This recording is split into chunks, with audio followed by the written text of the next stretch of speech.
फसल कट गई है, डिब्बे भर दिए गए हैं और ऐसा लगता है कि अब बगीचे को वसंत तक अकेला छोड़ा जा सकता है ना? लेकिन ऐसा नहीं है। दरअसल ठीक इसी समय जब आपको लगता है कि सारे काम खत्म हो गए हैं, सबसे महत्वपूर्ण काम शुरू होता है। भविष्य की एक अद्भुत अविश्वसनीय फसल की नींव रखना। आज हम मौसम की आखिरी खाद के बारे में बात करेंगे और मैं वादा करता हूं, आप जानेंगे कि कैसे एक साधारण सी शरद आरतू की प्रक्रिया अगले साल आपकी फसल को लगभग दोगुना कर सकती है। कल्पना कीजिए कि आपकी मिट्टी एक बैंक खाता है। पूरी गर्मी आपने इससे लगातार पैसे निकाले हैं। टमाटर, खीरे, आलू, इन सब ने जमीन से बहुत सारे पोषक तत्व खींच लिए हैं और पतझड़ आते आते यह खाता लगभग खाली हो जाता है। अगर कुछ नहीं किया गया तो वसंत में पौधों को खाने के लिए कुछ नहीं मिलेगा। शरद ऋतु की खाद सिर्फ उर्वरक नहीं है, ये अगले साल की उर्वरता में आपका मुख्य योगदान है। ये एक ऐसा निवेश है जो आपको कई गुना होकर वापस मिलेगा। तो आइए समझते हैं कि इस थकी हुई जमीन को क्या खिलाए। और यहीं पर दोस्तों, एक ऐसी बड़ी गलती होने की संभावना है जो अनुभवी माली भी अक्सर कर बैठते हैं। यह सुनने में तो सही लगती है, लेकिन असलियत में यह आपके आने वाले मौसम की आधी से ज्यादा फसल बर्बाद कर सकती है। जब हम किसी पौधे या जमीन को पोषण देना चाहते हैं, तो हम सबसे पहले क्या करते हैं? हम उसे बढ़ने वाली खाद देते हैं, है ना?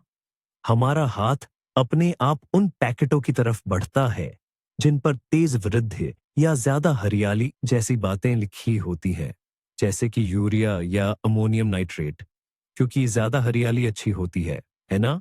बसंत और गर्मियों में तो यह बिल्कुल सही है, लेकिन पतझड़ के मौसम में यह एक बहुत बड़ी गलती साबित हो सकती है।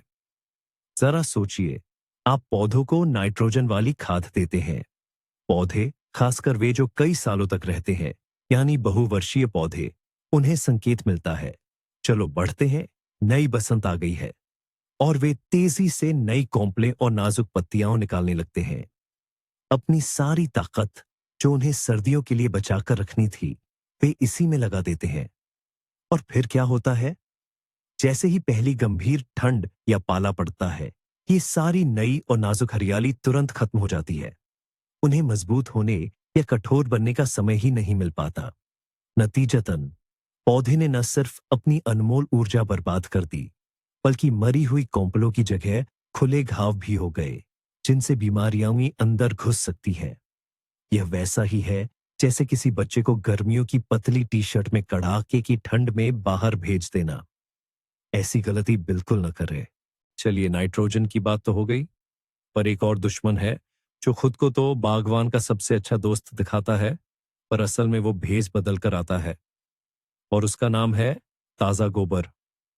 जी हाँ, बिल्कुल ताजा।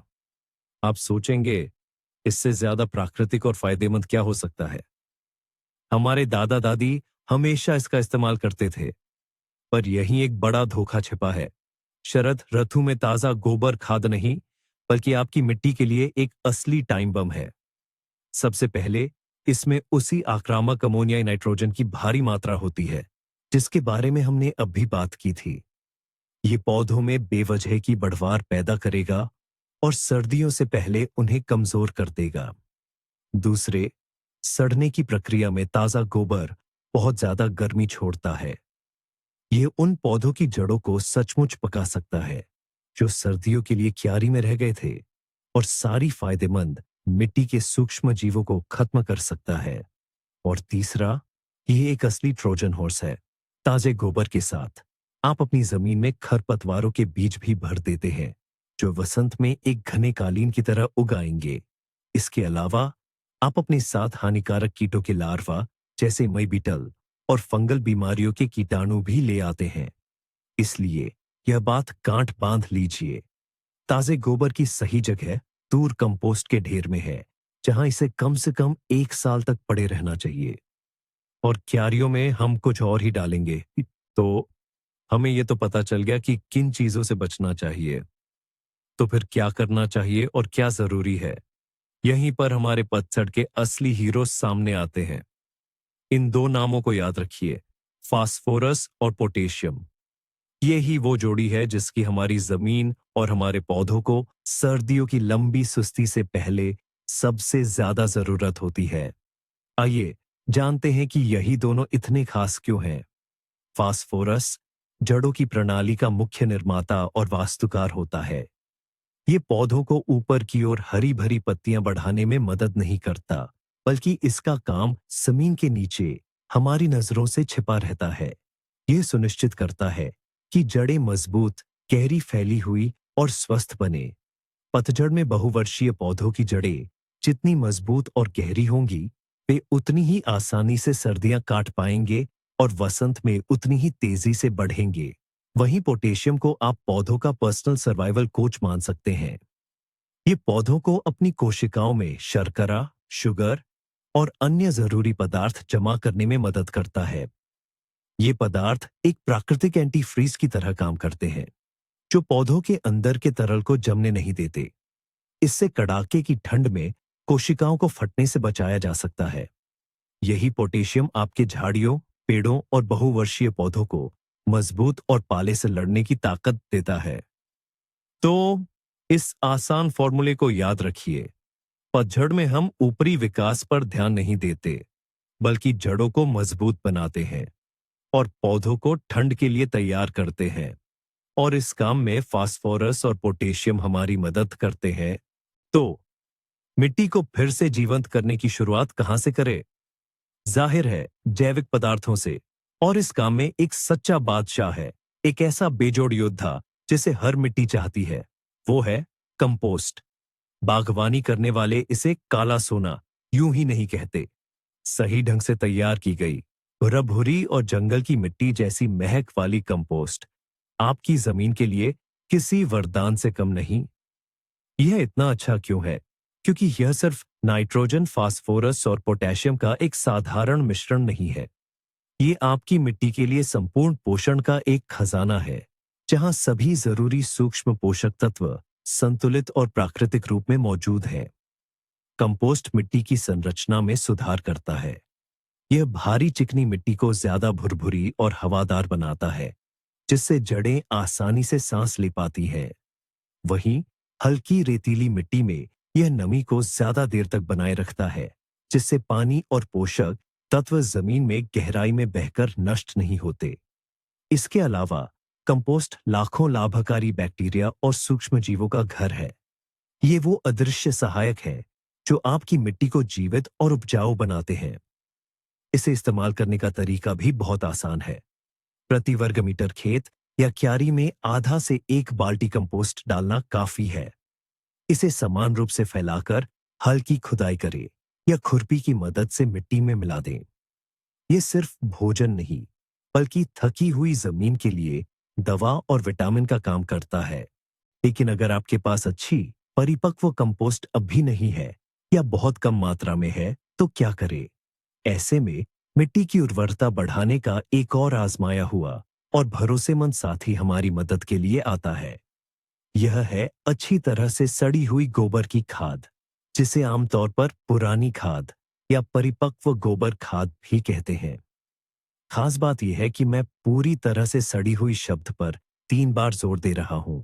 यही इसकी असली कुंजी है। ताजी गोबर की खाद जो पौधों की जड़ों को जला सकती है और बीमारियां फैला सकती है। उसके उलट अच्छी तरह से सड़ी हुई खाद एक बिल्कुल अलग चीज है। ये पूरी तरह से किण्वन की प्रक्रिया से गुजर चुकी होती है।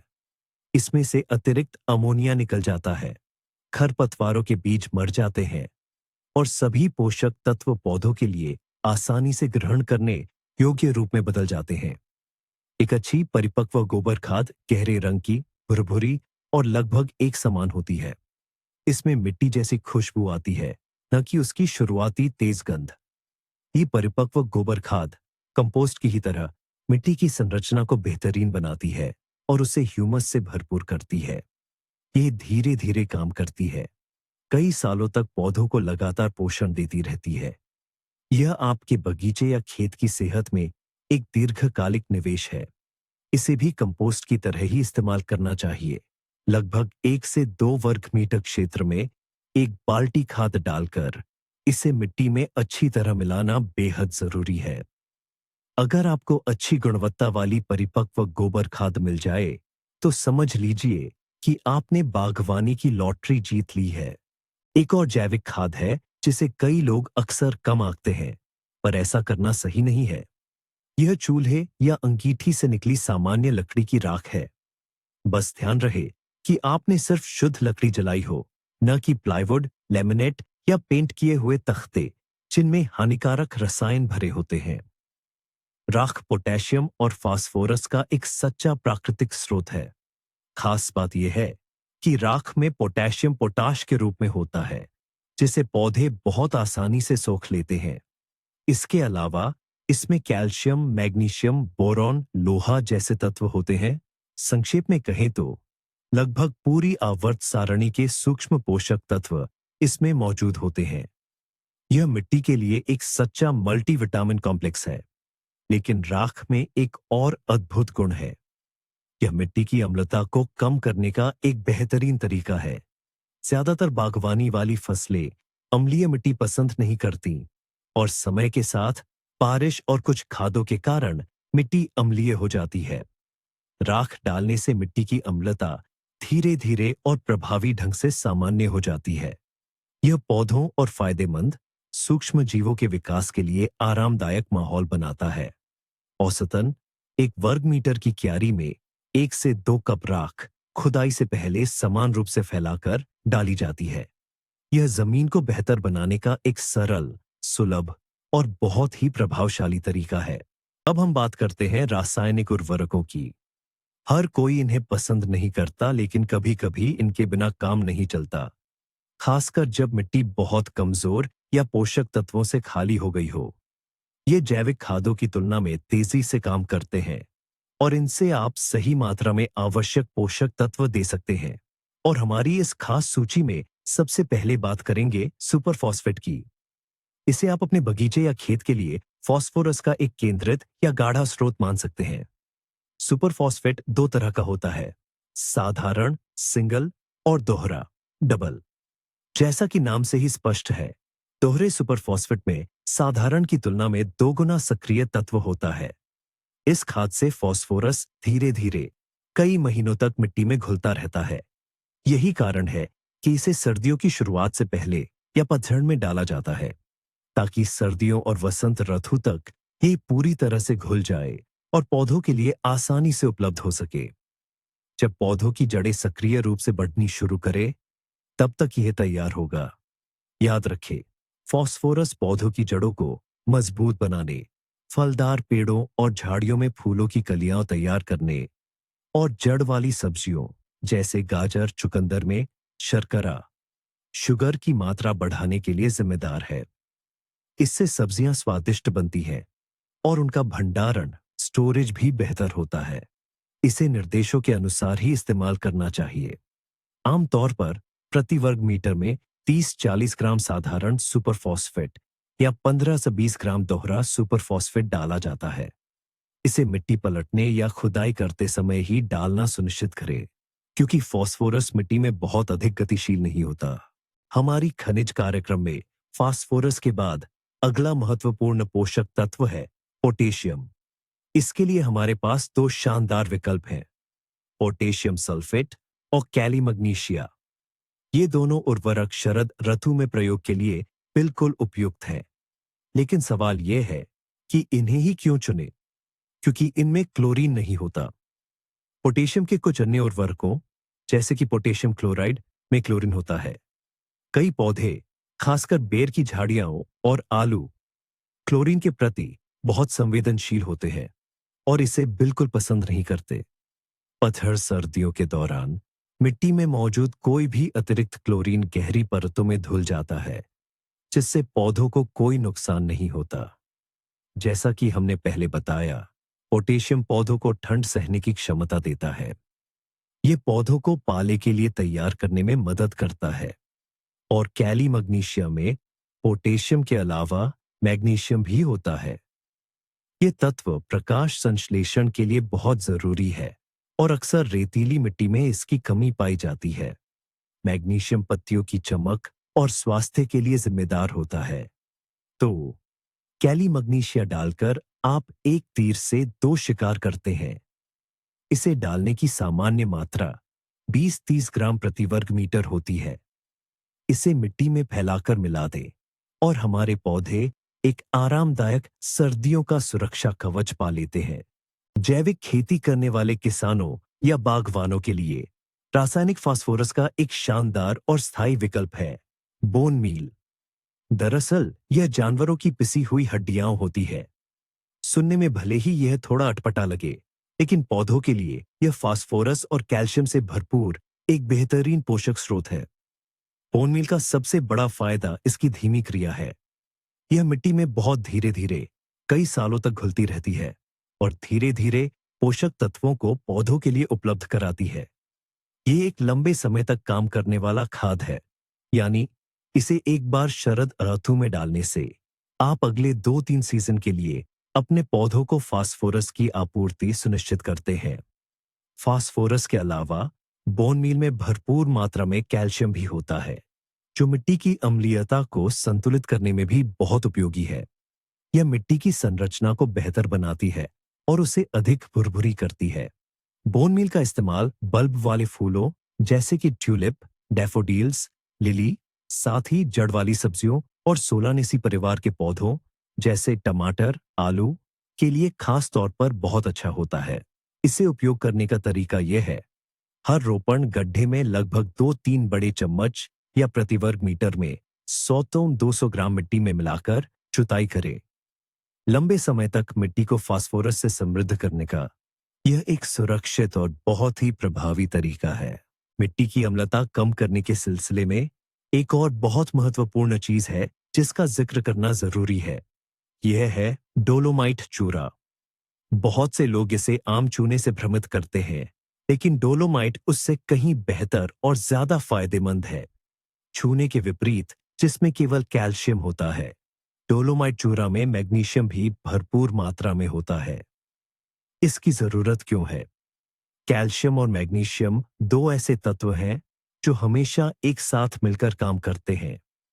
जैसा कि हम जानते हैं, मैग्नीशियम प्रकाश संश्लेषण के लिए जरूरी है और कैल्शियम पौधों की कोशिका भित्तियों को मजबूत करता है, जिससे वे बीमारियों और कीटों के प्रति ज्यादा प्रतिरोधी बनते हैं। इन तत्वों की कमी से अक्सर टमाटर और मिर्च में ब्लॉसम एंड रोट, सिर का गलना जैसी समस्याएं हो जाती है। डोलोमाइट चूरा को शरद ऋतु में डालना मिट्टी की अम्लता कम करने का सबसे सही और सुरक्षित तरीका है। सर्दियों के दौरान यह मिट्टी के अम्लों के साथ प्रतिक्रिया करके वसंत तक आदर्श पीएच संतुलन बना लेगा। इसे हर 3-4 साल में एक बार डालना चाहिए, जो आपकी मिट्टी की अम्लता पर निर्भर करता है। इसकी मात्रा प्रति वर्ग मीटर 300 से 500 ग्राम तक हो सकती है। इसे सतह पर समान रूप से फैलाकर मिट्टी में अच्छी तरह मिला दें। ये एक आसान सा काम आपकी मिट्टी को बहुत स्वस्थ बना देगा। अब बात करते हैं मिट्टी को उपजाऊ बनाने और उसे स्वस्थ रखने के सबसे आसान लेकिन सबसे प्रभावी तरीकों में से एक की हरी खाद की बुवाई। ये हरी खाद क्या होती है? हरी खाद ऐसे पौधे होते हैं जिन्हें हम फसल लेने के लिए नहीं, बल्कि सीधे मिट्टी को फायदा पहुंचाने के लिए उगाते हैं। इन्हें हरा उर्वरक या ग्रीन मैन्योर भी कहते हैं। ये काम कैसे करते हैं? शरद ऋतु में फसल की कटाई के तुरंत बाद हम खाली क्यारियों में सरसों, फेसेलिया, राई या जई जैसे पौधे बो देते हैं। ये पौधे बहुत तेजी से बढ़ते हैं और पाला पड़ने से पहले ही अच्छी खासी हरी वनस्पति बायोमास उगा लेते हैं। अपनी जड़ों से ये मिट्टी को काफी गहराई तक पोला बनाते हैं, जिससे उसकी संरचना किसी भी फावड़े या कुदाल से बेहतर हो जाती है। ये गहरी परतों से पोषक तत्वों को बाहर निकालकर ऊपरी सतह पर लाते हैं। जब ये हरे पौधे पर्याप्त बढ़ जाते हैं, तो इन्हें काट लिया जाता है। फिर इन्हें या तो मिट्टी में मिला दिया जाता है या फिर पलवार, मल्च के रूप में सतह पर छोड़ दिया जाता है। सर्दियों के दौरान यह हरी वनस्पति सड़ जाती है और उत्कृष्ट जैविक खाद ह्यूमस में बदल जाती है, जो केंचुओं और फायदेमंद सूक्ष्म जीवों के लिए बेहतरीन भोजन का काम करती है। इसके अलावा कुछ हरी खाद वाले पौधे जैसे कि सरसों ऐसे पदार्थ छोड़ते हैं जो मिट्टी को कीटाणु मुक्त करते हैं और हानिकारक कीटों जैसे कि वायरवर्म, तारकृमि को दूर भगाते हैं। ये आपकी थकी हुई जमीन के लिए एक असली कायाकल्प है। तो अब हम कुछ खास फसलों की बात करेंगे, क्योंकि हर फसल की अपनी अलग जरूरतें होती है। शुरुआत करते हैं स्ट्रॉबेरी की क्यारियों से। ये फल पोटेशियम का बहुत शौकीन होता है। पूरे मौसम में ये मिट्टी से भारी मात्रा में पोटेशियम सोख लेता है। अगर इस कमी को पूरा न किया जाए तो अगले साल फल कम लगेंगे, वे उतने मीठे नहीं होंगे और पौधे सर्दियों में भी ठीक से नहीं रह पाएंगे। इसलिए कटाई और टहनियों की छंटाई के बाद सबसे जरूरी काम है मिट्टी में पोटेशियम की भरपाई करना। इसके लिए लकड़ी की राख सबसे बेहतरीन विकल्प है। ये न केवल आसानी से उपलब्ध पोटेशियम प्रदान करती है, बल्कि मिट्टी को थोड़ा अम्लीयता से भी मुक्त करती है, जो स्ट्रॉबेरी को बहुत पसंद है। स्ट्रॉबेरी की क्यारी के प्रति वर्ग मीटर पर 1 गिलास राख बिखेर दे। इसके अलावा पौधों के नीचे अच्छी तरह सड़ी हुई खाद या जैविक खाद डालना भी बहुत फायदेमंद होता है। ये पौधों को संपूर्ण पोषण देती है और जड़ों के पास मिट्टी की संरचना में सुधार करती है। लेकिन ताजी गोबर की खाद और नाइट्रोजन वाले उर्वरकों का उपयोग करते समय बेहद सावधान रहे। शरद ऋतु में इनकी अधिकता से ग्रे मोल्ड, फफूंद फैल सकती है और सर्दियों से पहले पौधे कमजोर हो सकते हैं। तो स्ट्रॉबेरी के लिए हमारा पतझड़ का मंत्र है अधिक पोटेशियम और जैविक पदार्थ, कम नाइट्रोजन। लेकिन जिन क्यारियों में गर्मियों भर आपके पसंदीदा टमाटर, मिर्च, बैंगन और आलू लगे रहते हैं, उनकी देखभाल का तरीका बिल्कुल अलग होता है। ये सभी पौधे बैंगन वर्ग सोलनेसी परिवार से संबंधित हैं और इनकी एक आम समस्या और एक आम जरूरत होती है। समस्या है झुलसा रोग और जरूरत है कैल्शियम की। बैंगन वर्ग के पौधे मिट्टी से बड़ी मात्रा में कैल्शियम सोखते हैं। कैल्शियम की कमी से शीर्ष सडन, ब्लॉसम एंड रोट जैसी गंभीर समस्या हो सकती है, जिसमें फलों के सिरे काले पड़कर गलने लगते हैं। अगले सीजन में ऐसी समस्या न आए, इसके लिए शरद ऋतु में ही कैल्शियम की पर्याप्त मात्रा मिट्टी में डालना बेहद जरूरी है। तो इसके लिए हमें क्या करना होगा? जुताई करते समय मिट्टी में डोलोमाइट पाउडर, बोन मील, हड्डी का चूरा या लकड़ी की राख मिलाए। ये सभी खाद कैल्शियम से भरपूर होते हैं। इसके अलावा बैंगन वर्ग के पौधों को फास्फोरस भी बहुत पसंद होता है। इसलिए इन क्यारियों में सुपर फॉस्फेट मिलाना बहुत फायदेमंद साबित होगा। यह पौधों को एक मजबूत जड़ प्रणाली बनाने और भविष्य में ज्यादा फूल और फल देने में मदद करेगा। लेकिन शरद ऋतु में इन पौधों के लिए ताजी गोबर की खाद का इस्तेमाल बिल्कुल न करें। यह फफूंद जनित रोगों, फंगल बीमारियों का कारण बन सकता है, जिनकी समस्या इस परिवार के पौधों में वैसे भी काफी होती है। ठीक है, हमने सही खाद चुन ली है, लेकिन इन्हें ऐसे कैसे डाला जाए कि इनसे ज्यादा से ज्यादा फायदा मिल सके? सबसे बेकार काम जो आप कर सकते हैं वह यह है कि दानों को बस क्यारी की सतह पर बिखेर कर छोड़ दें। ये बात खास तौर पर फास्फोरस खाद पर लागू होती है। दरअसल, जैसा कि हम पहले भी बता चुके हैं, फास्फोरस मिट्टी में बहुत कम गतिशील होता है। ये पानी के साथ लगभग नहीं चलता। अगर आप इसे सतह पर छोड़ देंगे तो ये वहीं रह जाएगा और पौधों की जड़ों तक पहुंच ही नहीं पाएगा। पोटेशियम और नाइट्रोजन ज्यादा गतिशील होते हैं, लेकिन उन्हें भी मिट्टी में मिलाना बेहतर है ताकि नुकसान से बचा जा सके। इसलिए खाद डालने का सुनहरा नियम यह है, बिखेरा मिलाओ। खाद को क्यारी में समान रूप से फैलाने के बाद उसे फावड़े की गहराई तक खोदना जरूरी है, या कम से कम खुरपी या कल्टीवेटर से 10-15 सेंटीमीटर की गहराई तक अच्छी तरह से गुड़ाई करनी चाहिए। इस तरह आप पोषक तत्वों को वहीं पहुंचाते हैं जहां उनकी सबसे ज्यादा जरूरत होगी, यानी भविष्य की जड़ प्रणाली के विकास वाले क्षेत्र में। यह आसान सा काम खाद की प्रभावशीलता को कई गुना बढ़ा देता है। एक और बेहद जरूरी बात है खाद की सही मात्रा। बागवानी में जितना ज्यादा उतना अच्छा का सिद्धांत काम नहीं करता, बल्कि खाद की कमी से ज्यादा उसकी अधिकता पौधों के लिए कहीं ज्यादा नुकसानदेह हो सकती है। इसे अतिपोषण या ज्यादा खाद देना कहते हैं। आप सचमुच मिट्टी को जला सकते हैं, उसके अंदर मौजूद फायदेमंद सूक्ष्म जीवों को नष्ट कर सकते हैं और एक ऐसा जहरीला वातावरण बना सकते हैं जहां पौधे ठीक से विकसित नहीं हो पाएंगे। एक पोषक तत्व की अधिकता दूसरे के अवशोषण को भी रोक सकती है। उदाहरण के लिए, पोटेशियम की मात्रा ज्यादा होने पर कैल्शियम और मैग्नीशियम जैसे जरूरी तत्वों की कमी हो सकती है। इसलिए हमेशा, बिल्कुल हमेशा खाद के पैकेट पर दिए गए निर्देशों को बहुत ध्यान से पढ़ें।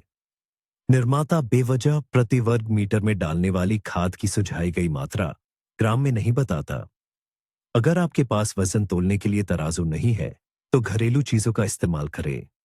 आमतौर पर एक माचिस की डिब्बी में लगभग 20-25 ग्राम दानेदार खाद आती है और एक खाने के चम्मच में 15-20 ग्राम। याद रखें, ज्यादा डालने के बजाय थोड़ा कम डालना हमेशा बेहतर है। मिट्टी भी इंसान की तरह संतुलित पोषण पसंद करती है, न कि रसायनों की भारी खुराक। सही मात्रा का ध्यान रखें और आपका बगीचा आपको भरपूर उपज देकर धन्यवाद देगा। हम क्यारियों की बात बहुत करते हैं, लेकिन बगीचा सिर्फ सब्जियों का ही नहीं होता। हमारे फलदार पेड़ और बेर की झाड़ियां, सेब, नाशपाती, करंट और रास्पबेरी, इन्होंने भी पूरी गर्मी जी जान लगाकर हमें अच्छी फसल दी है। अब उन्हें भी लंबी सर्दियों से पहले अपनी ऊर्जा के भंडार भरने की जरूरत है। बहुवर्षीय पौधों के लिए शरद ऋतु में खाद डालना शायद एक वर्षीय सब्जियों की तुलना में ज्यादा महत्वपूर्ण है, क्योंकि यही वह समय है जब उनमें अगले साल की फसल के लिए फूलों की कलियां बननी शुरू होती है। और वे सर्दियों के लिए कितनी अच्छी तरह तैयार होते हैं, इसी पर उनका स्वास्थ्य और आने वाले कई सालों तक उनकी उत्पादकता निर्भर करती है।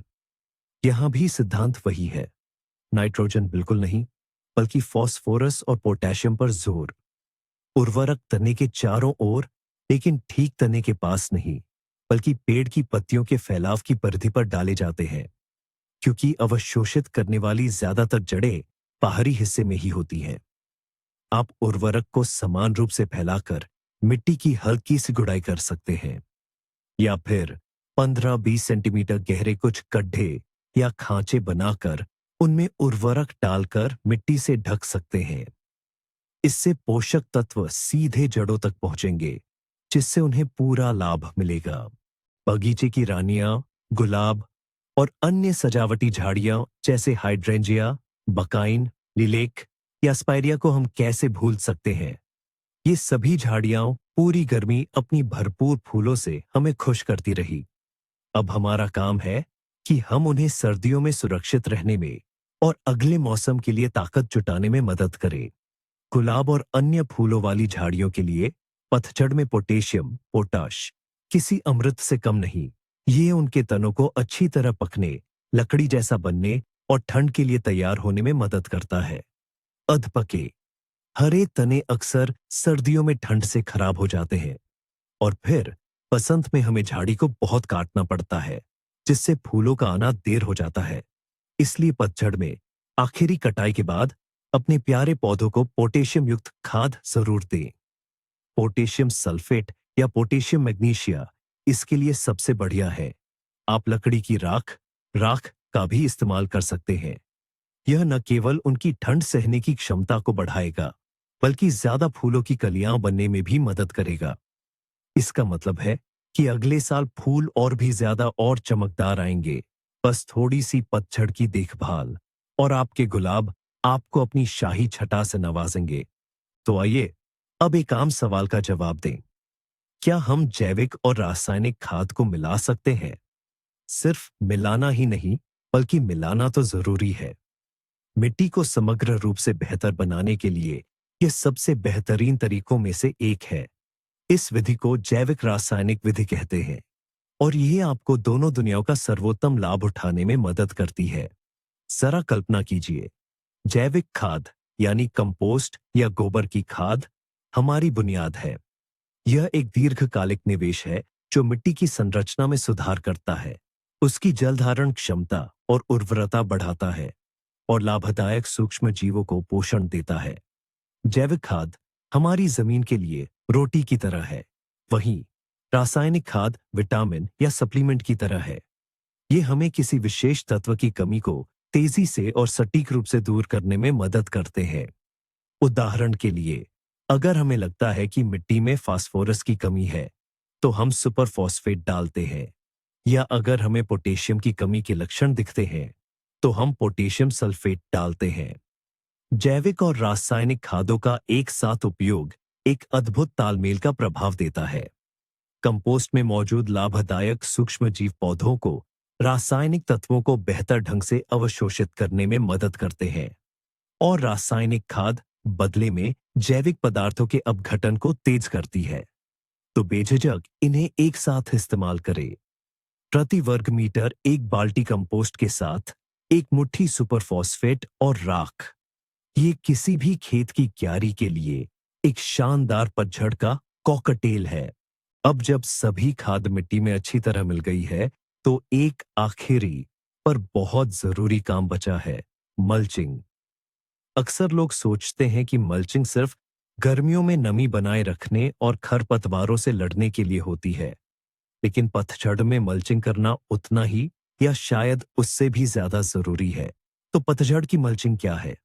ये आपकी जमीन के लिए एक सुरक्षात्मक कंबल की तरह है। खाद डालने और क्यारियों की खुदाई करने के बाद उन्हें जैविक सामग्री की एक परत से ढक दें।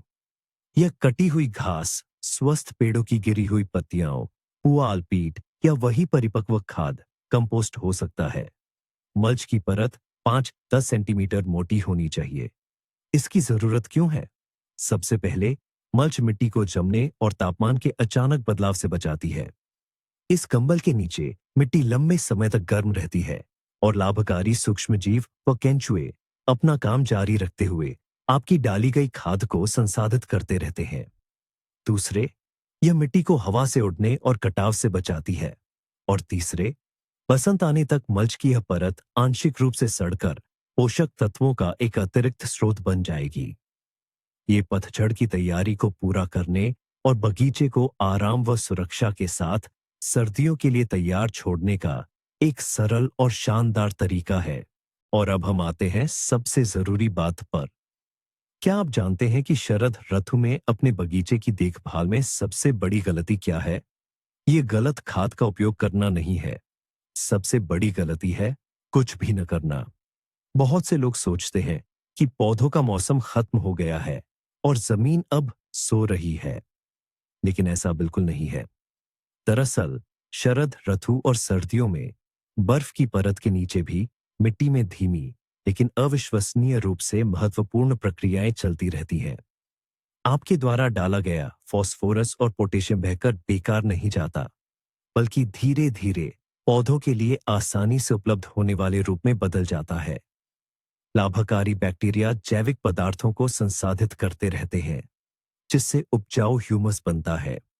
असल में आप अपनी जमीन को भोजन देते हैं और उससे 6 महीने का पर्याप्त समय देते हैं, ताकि वह शांति से उसे पचा सके और वसंत तक आपके पौधों के लिए एक शानदार दावत तैयार कर सके। शरद ऋतु का यह धीमा और समझदारी भरा कदम ही एक अच्छी फसल को एक असाधारण फसल से अलग करता है। आप सिर्फ जमीन को पोषण नहीं दे रहे, बल्कि अपनी भविष्य की सफलता की नींव रख रहे हैं। तो संक्षेप में 3 सरल नियम याद रखिए। शरद ऋतु में हम ताजे गोबर और नाइट्रोजन को नहीं कहते हैं, और फास्फोरस, पोटेशियम व जैविक पदार्थों को दृढ़ता से हाँ कहते हैं। ये एक सरल सूत्र है जो बागवानी के बारे में आपकी सोच बदल देगा। यह वीडियो अंत तक देखने के लिए आपका धन्यवाद। यदि ये जानकारी आपके लिए उपयोगी थी, तो कृपया लाइक करें और चैनल को सब्सक्राइब करें, ताकि आप हमारे वसंत के रहस्यों को न चूकें। अब आपके लिए एक सवाल है। आप शरद ऋतु में अपने बगीचे को किस चीज से पोषण देते हैं? अपने आजमाए हुए तरीकों और उपयोगी सुझावों को कमेंट्स में साझा करें। आइए अनुभव साझा करें।